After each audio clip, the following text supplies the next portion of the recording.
They call me the blue-collar Aaron Brockovich. Check this meeting out that me and my neighbors attended.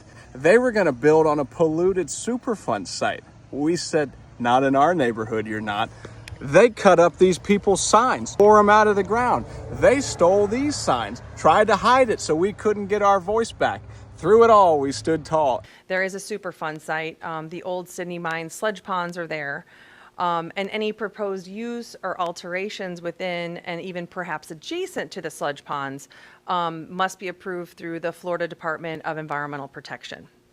I can safely say that our local community is overwhelmingly opposed to any changes to this plan. We collected over 1,000 signed petitions, and I'm going to show you them because you may think I'm just saying it. This is what we collected. There's several chemicals in that land that has caused livestock to die. Miscarriages in women have been linked back to chemicals found on that property. We can't even get them to come out and test our water at the county unless we live only a half a mile from that place. I'm Matt Taylor. You guys know that. Many people call me Matt the Welder. Can you turn this on? I haven't worked one of these since like the 8th grade. Oh, it's on? Okay. So I lied to the state and I got my water tested, even though I live 3 miles southeast of where they want to build, where the sludge pond is.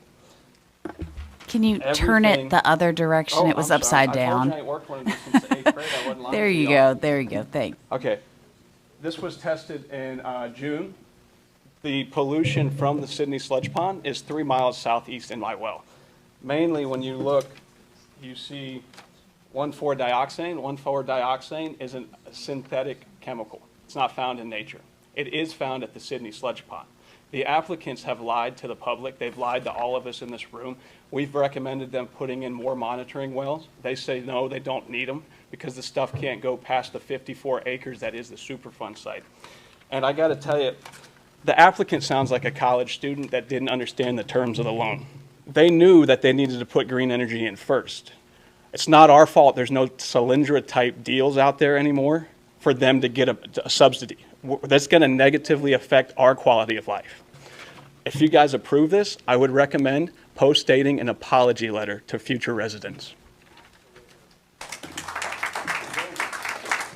Thank you. I've said this before on other properties, you're going to create a bunch more impervious surface, and it's just going to make flooding worse for all the residents in the area. So, usually, you have to per code offset any, impacts that you're going to have, and so your civil will account for that. Did you hear what that woman just said? Oh, civil will handle all of the flood problems on here with retention. You can't build in a floodplain.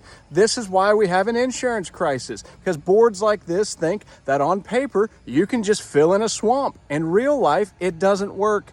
God made that land wet for a reason. Florida is supposed to have wetlands and lowlands and floodplains. You can't fill them in. Yep, motion to find HCCPA 2315 inconsistent with the comprehensive plan.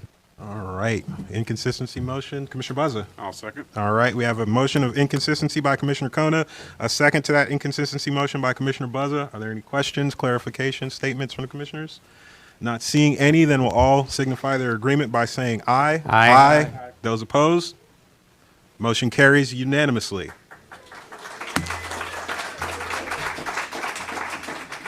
I'm Matt the Welder. God bless America, FJB. And I encourage all of my fellow Floridians out there to put aside your petty differences, stand together, and take back our Florida.